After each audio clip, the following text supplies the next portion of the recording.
സഹധർമ്മിണിയുടെ ഓർമ്മക്കായി നിർമ്മിച്ച പ്രണയ സ്മാരകത്തെ താജ്മഹൽ എന്ന് വിളിക്കുന്നു. എന്നാൽ പ്രിയതമൻ്റെ ഓർമ്മക്കായി നിർമ്മിച്ച സ്നേഹമന്ദിരത്തെ എന്തു വിളിക്കും? കഥ പറയാം.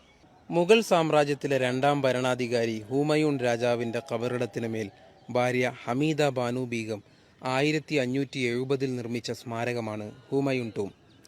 ലോകാത്ഭുതങ്ങളിലൊന്നായ താജ്മഹലിൻ്റെ നിർമ്മാണത്തിന് വരെ ഹുമയൂൺ ടൂമിനെ മാതൃകയായി സ്വീകരിച്ചിട്ടുണ്ട്. മുഗൾ രാജകുടുംബത്തിലെ നിരവധി പേരുടെ ഖബറുകൾ ഇവിടെയുണ്ട്. അതുകൊണ്ട് തന്നെ ഡോർമെട്രി ഓഫ് മുഗൾസ് എന്നും ഇതിന് പേരുണ്ട്. ഹുമയൂൺ രാജാവിൻ്റെ മരണശേഷം മയ്യിത്ത് ആദ്യം മറവ് ചെയ്തത് ഡൽഹിയിലെ പുരാന കിലയിലായിരുന്നു. പിന്നീട് പഞ്ചാബിലെ സർഹിന്ദിലേക്കും ശേഷം ഡൽഹിയിലേക്കും മാറ്റി. 10 വർഷത്തിലേറെ മുഗൾ സാമ്രാജ്യം അടക്കി ഭരിച്ച ഹുമയൂൺ രാജാവ് മനോഹരമായി ഈ താഴികക്കുടങ്ങൾക്ക് താഴെ വിശ്രമിക്കുന്നു. ജോൺ ബറോസിൻ്റെ വാക്കുകൾ കടമെടുക്കാം. എത്ര മനോഹരമായാണ് ഇലകൾ പഴകുന്നത്, എത്ര പ്രകാശവും നിറവും നിറഞ്ഞതായിരുന്നു അവയുടെ അവസാന നാളുകൾ. വീണ്ടും കാണാം.